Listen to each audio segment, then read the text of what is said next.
बिस्मिल्लाहिर्रहमानिर्रहीम अस्सलाम वालेकुम। आज जो हमारे पास एंटी फंगल ड्रग्स हैं पढ़ी जो सिस्टेमिक फंगल इन्फेक्शंस में आती हैं, वो हमारे पास जो हमने पढ़नी है वो हैं एजोल्स और एकाइनोकेंडिन्स। ठीक है, सबसे पहले हम एजोल्स की बात कर लें। एजोल्स में हमारे पास उसकी प्रॉपर क्लासिफिकेशन है ड्रग्स की जो हमारे पास इसके अंदर आ जाती हैं, और वो हमारे पास कौन कौन सी हैं। वो हमारे पास कीटोकोनाजोल,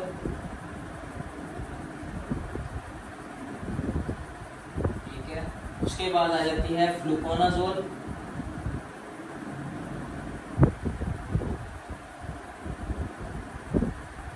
इट्राकोनाजोल,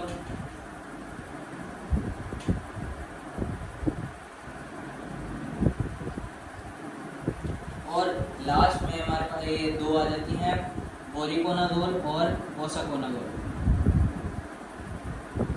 वोरिकोनाजोल और ओसाकोनाजोल।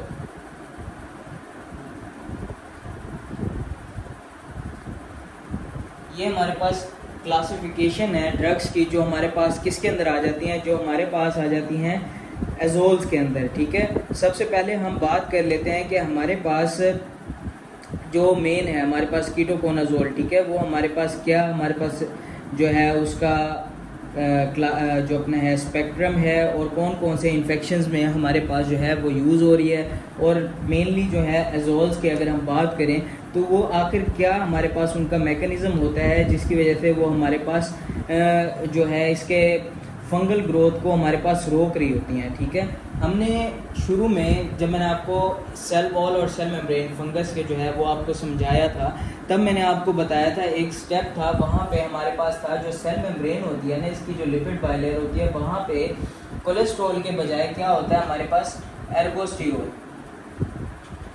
एर्गोस्टेरोल तो हमारे पास एर्गोस्टेरोल हमारे पास जो है वो बन रहा था लेनोस्टेरोल से। लेनोस्टेरोल, ठीक है, यहाँ पे हमारे पास स्क्वेलिन होती है, स्क्वेलिन कन्वर्ट होती है स्क्वेलिन एपोक्साइड में, स्क्वेलिन एपोक्साइड, और स्क्वेलिन एपोक्साइड आगे लेनोस्टेरोल में कन्वर्ट होती है, लेनोस्टेरोल एर्गोस्टेरोल में कन्वर्ट होती है, जो कि आगे हमारे पास सेल मेम्ब्रेन बना रही होती है फंगस की, जो कि उसका मेन कंपोनेंट होता है लिपिड बाइलेयर के अंदर। जो हमारे पास उसका स्टेरॉइड कंपोनेंट होता है वो कौन सा होता है, वो हमारे पास होता है एर्गोस्टेरोल। ठीक है, अब हम बात कर लेते हैं कि हमारे पास एजोल्स आखिर किस पॉइंट पे जो है इसको इनहिबिट कर रहे होते हैं। ठीक है, जो कि हमारे पास इसको इनहिबिशन करेंगे। यहाँ पे हमारे पास एक एंजाइम होता है जो कि लेनोस्टेरोल को कन्वर्ट कर रहा होता है एर्गोस्टेरोल में। वो क्या होता है, वो हमारे पास होता है साइटोक्रोम जो 450 होता है enzyme, fungal cytochrome P450 enzyme. एक तो ह्यूमन के अंदर होता है ना, ये जो है हमारे पास एंजाइम है फंगस एंजाइम। तो इसको जो है हमारे पास एजोल्स क्या करते हैं, इसको इस एंजाइम को इनहिबिट करते हैं। ठीक है, जिसकी वजह से हमारे पास जो है लेनोस्टेरोल एर्गोस्टेरोल नहीं बन सकती। एर्गोस्टेरोल जो है आगे सेल मेम्ब्रेन का कंपोनेंट होता है, सेल मेम्ब्रेन नहीं बनेगा तो हमारे पास जो है क्या होगा, वो डिस्ट्रॉय हो जाएगा, फन जाएगा। तो यहाँ पे ये इसकी इनहिबिशन होगी। ये हमारे पास जो है साइटोक्रोम P450 जो हमारे पास एंजाइम होता है फंगल का, वो हमारे पास जो है इनहिबिट होता है, और जिसकी वजह से हमारे पास आगे उसकी सेल मेम्ब्रेन नहीं बनती, और जो है हमारे पास फंगस जो है वो डिस्ट्रॉय हो जाता है। अब बात कर लेते हैं हमारे पास क्या क्या जो है हमारे पास ड्रग्स हैं और उनके क्या स्पेक्ट्रम है और कहाँ कहाँ यूज़ होती हैं। ठीक है, सबसे पहले अगर हम बात करें, ये मैंने जो आपको बताई है ना, ये हमारे पास इस तरतीब से लिखी हुई है कि जो हमारे पास स्पेक्ट्रम के लिहाज से है, सबसे शॉर्टर स्पेक्ट्रम, फिर उससे बिगर, इस तरह जो है स्पेक्ट्रम इनका वाइड होता जाता है। तो सबसे पहला जो होता है वो नैरोएस्ट स्पेक्ट्रम है। कीटोकोनाजोल जो है हमारे पास नैरोएस्ट स्पेक्ट्रम है।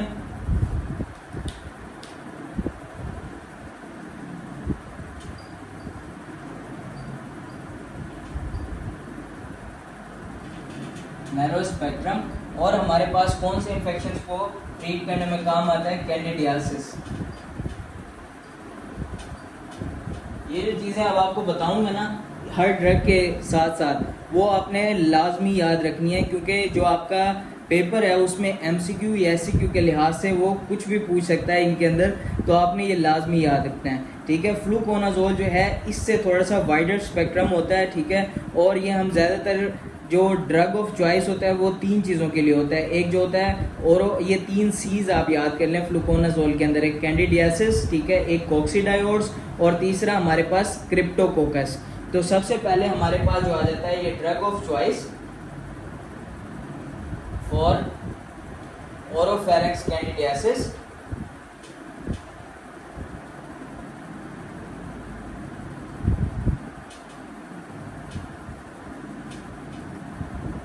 ठीक है, और साथ क्रिप्टोकोकस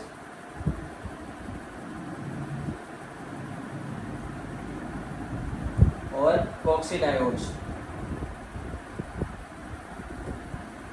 इनके लिए जो होता है हमारे पास ड्रग ऑफ चॉइस कौन सी हो गई, हमारे पास फ्लूकोनाजोल हो गई। और जो ये फ्लूकोनाजोल होती है ना, वो हमारे पास अगर इसकी फार्माकोकाइनेटिक्स की बात करें तो ये जो है एक्सक्रीट हमारे पास किडनी के थ्रू होती है, ठीक है। और बाकी जितनी भी ड्रग्स हैं, ये कीटोकोनाजोल हो गई, इट्राकोनाजोल, बोरिकोनाजोल या पोसाकोनाजोल, ये हमारे पास जो है वो किडनी से एक्सक्रीट होंगे, ये अपना सॉरी किडनी कह रहा हूँ, बाइल से जो है हमारे पास लिवर से एक्सक्रीट होंगे, यानी बाइल के थ्रू हमारे पास एक्सक्रीट होंगे। जबकि सिर्फ हमारे पास फ्लूकोनाजोल ऐसी ड्रग है जो सिर्फ किडनी से एक्सक्रीट होगी। एक मेन पॉइंट इसका ये याद करने वाला है। बाकी हमारे पास आ जाता है अगला जो है वो इट्राकोनाजोल है, ठीक है। ब्रॉडर स्पेक्ट्रम होता है इसका, उससे ज़्यादा ब्रॉडर स्पेक्ट्रम होगा। और जो ड्रग ऑफ चॉइस होती है वो हमारे पास ब्लास्टोमाइसिस, बस याद रख लें BS, ब्लास्टोमाइसिस और स्पोरोथ्रिक्स, इसके लिए ये जो है हमारे पास ड्रग ऑफ चॉइस है।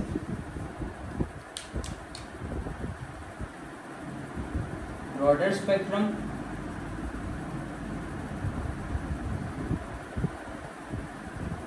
and drug of choice for blastomyces और स्पोरोथ्रिक्स। इनके लिए जो है ये हमारे पास इट्राकोनाजोल जो है हमारे पास ड्रग ऑफ चॉइस होगी। बाकी इन्फेक्शन के अंदर भी ये यूज़ होती है, जैसे कि अगर वो आपसे पूछते हैं किन किन इन्फेक्शंस के अंदर यूज़ हो सकती है, तो उसमें आप एस्परगिलस लिख सकते हैं, म्यूकोरमाइकोसिस लिख सकते हैं, ठीक हो गया। ये हिस्टोप्लाज्मोसिस इन्फेक्शन, इनके अंदर ट्रीटमेंट के लिए भी यूज़ होती है, ठीक हो गया। उसके बाद बात कर लेते हैं वोरिकोनाजोल के लिए। वोरिकोनाजोल जो है वो मज़ीद वाइडर स्पेक्ट्रम हो गई, ठीक हो गया। और ये हमारे पास जो इन्वेसिव एस्परगिलोसिस है ना, उसके लिए सेकंड ड्रग ऑफ चॉइस है। जो फर्स्ट ड्रग ऑफ चॉइस है ना इन्वेसिव एस्परगिलोसिस के लिए, वो हमारे पास है पोसाकोनाजोल। एक तो ये हमारे पास इससे वाइडर स्पेक्ट्रम हो गया, और दूसरी बात उसके क्या कहना है, उसने second drug of choice for invasive aspergillosis, ठीक हो गया। और जो हमारे पास पोसाकोनाजोल है ना, ये हमारे पास क्या है, फर्स्ट ड्रग ऑफ चॉइस है for invasive aspergillosis and Rhizopus. Drug of choice for aspergillosis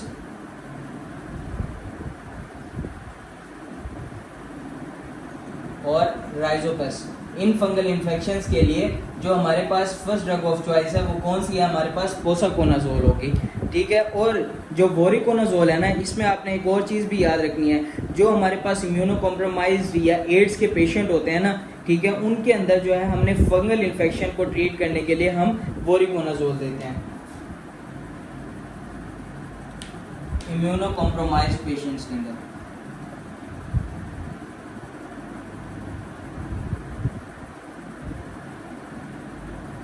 fungal infections को ट्रीट करने के लिए हम क्या दे रहे हैं, वोरिकोनाजोल।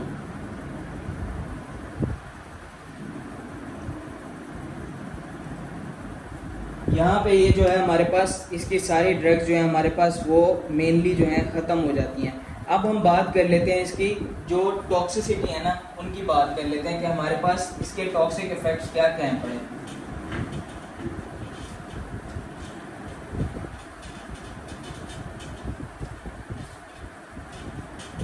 टॉक्सिसिटी,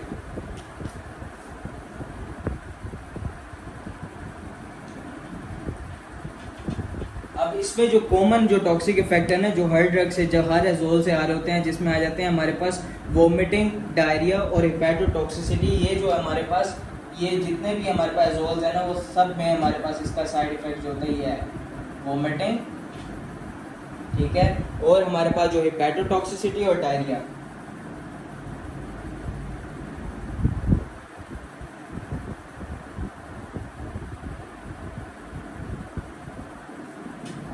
ये जो है, ये तीनों चीज़ें जो हैं ये कॉमन है, ये सारे एजोल्स हमारे पास करवा रहे होते हैं। अगर हम बात करें अब स्पेसिफिक की, जिसमें हमारे पास जो कीटोकोनाजोल है ना, वो हमारे पास क्या करता है, जो साइटोक्रोम P450 एंजाइम है ना, उसको जो है हमारे पास इनहिबिट कर रहा होता है, ठीक है। जो हमारे पास कौन सा है, जो ह्यूमन के अंदर जो साइटोक्रोम P450 एंजाइम होता है ना, उसको ये इनहिबिट कर रहा होता है कीटोकोनाजोल। कीटोकोनाजोल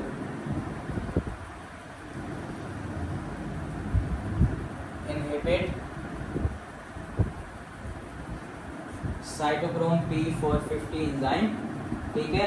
और वो ड्रग्स जो इस एंजाइम की वजह से, साइटोक्रोम P450 एंजाइम से हमारे पास इसकी वजह से जो मेटाबोलाइज हो रही थी, तो उन जो हमारे पास ड्रग्स की जो वो है हमारे पास लेवल्स हैं, वो ब्लड के अंदर बढ़ जाएंगे, क्योंकि हमारे पास साइटोक्रोम P450 जो है वो इनहिबिट हो रहा है, जिसकी वजह से वो हमारे पास ड्रग्स जो हैं उनके लेवल जो है हमारे पास, जो इस एंजाइम से मेटाबोलाइज हो रहे थे, उनके लेवल्स जो है हमारे पास ब्लड में इंक्रीज होना शुरू हो जाएंगे। ये हमारे पास कीटोकोनाजोल का आ गया। और दूसरी चीज़ हमारे पास क्या करवाता है कीटोकोनाजोल, ये आपने लाजमी याद रखना है कि ये गायनेकोमेस्टिया करवाता है। ये आपका एमसीक्यू में अक्सर पूछ लेते हैं कीटोकोनाजोल गायनेकोमेस्टिया के लिहाज से, ठीक है। उसके बाद आ जाता है वोरिकोनाजोल, वी से वोरिकोनाजोल और वी से ही विजुअल डिस्टर्बेंसेस। ये हमारे पास क्या करवाता है, वोरिकोनाजोल जो है हमारे पास विजुअल डिस्टर्बेंसेस करवाना होता है।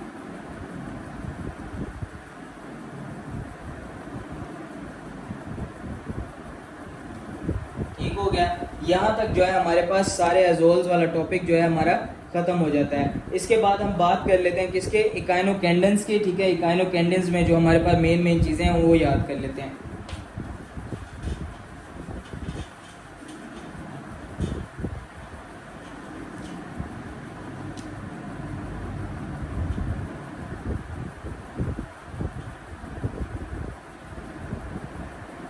सबसे पहली बात तो ये कि हमारे पास ये जो है नैरो स्पेक्ट्रम होता है।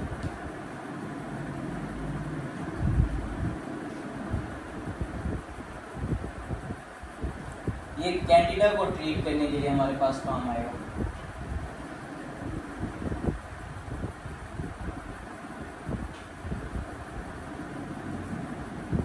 ठीक हो गया, ये हमारे पास आ गया। और उसके बाद हमारे पास जो इसका मैकेनिज्म ऑफ एक्शन है ना, वो आपने लाजमी याद रखना है, क्योंकि इसका मैकेनिज्म ऑफ एक्शन पूछ लेते हैं।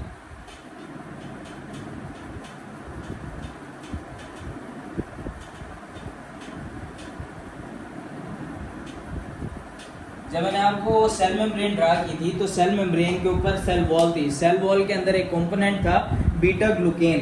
बीटा ग्लूकेन बनाने के लिए एक एंजाइम होता है, ठीक है, फंगस का, जो कि हमारे पास सेल मेम्ब्रेन के अंदर प्रेजेंट होता है। और वो बीटा ग्लूकेन सिंथेज एंजाइम उसको कहते हैं। वो बीटा ग्लूकेन सिंथेज एंजाइम जो है, बीटा ग्लूकेन जो है बनाकर सेल वॉल के अंदर जो है वो पुट कर रहा होता है, कि सेल वॉल का स्ट्रक्चर बना रहा होता है। अब ये क्या कहती है, इकाइनोकेंडिन्स क्या करते हैं हमारे पास, इकाइनोकेंडिन्स जो है हमारे पास उस एंजाइम को, जो हमारे पास बीटा ग्लूकेन सिंथेज एंजाइम है in the cell membrane of fungus,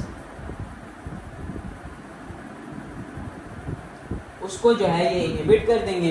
जब वो इनहिबिट हो जाएगा तो हमारे पास बीटा ग्लूकेन नहीं बन सकेगा। बीटा ग्लूकेन नहीं बन सकेगा तो हमारे पास सेल वॉल नहीं बन सकेगी, और इस तरह ये जो है हमारे पास फंगस को डिस्ट्रॉय करते हैं। और इनके क्लासिफिकेशन में वही जो हमारे पास माइका फंजिन वगैरह आ जाते हैं, ठीक है। जो हमारे पास इसके माइका फंजिन आ गए, इसके अंदर जो है एनिडोला फंजिन, ये जो है हमारे पास इसकी जो है क्लासिफिकेशन में आ जाते हैं। उसके बाद हमारे पास जो है मेनली इसकी क्लासिफिकेशन नहीं पूछते, जो आपने इसमें याद करने वाली चीज़ है वो हमारे पास मैकेनिज्म ऑफ एक्शन, और वो क्या है, वो हमारे पास बीटा ग्लूकेन सिंथेज एंजाइम होता है हमारे पास cell membrane of the fungus के अंदर, ठीक है, जिसको ये इनहिबिट करते हैं, जिसकी वजह से बीटा ग्लूकेन जो है, जो कि सेल वॉल का कंपोनेंट है, वो नहीं बन पाता और हमारे पास सेल वॉल नहीं बन पाएगी, तो फंगस अपने आप सर्वाइव नहीं कर पाएगा, जिसकी वजह से ये फंगस को डिस्ट्रॉय करती है। उसके बाद आ जाता है टॉक्सिसिटी। टॉक्सिसिटी इसकी कोई इतना खास है नहीं। इसके अंदर हमारे पास जो है GIT डिस्ट्रेस आ जाता है, रैश आ जाता है और फ्लशिंग आ जाती है। और ना ये इतना ज़्यादा पूछे जाने वाला सवाल है। इसके अंदर जो मेन सवाल है वो हमारे पास जो है यही है, इसका मैकेनिज्म ऑफ एक्शन। इसमें जो है सिर्फ रैश, ठीक है, और GIT डिस्ट्रेस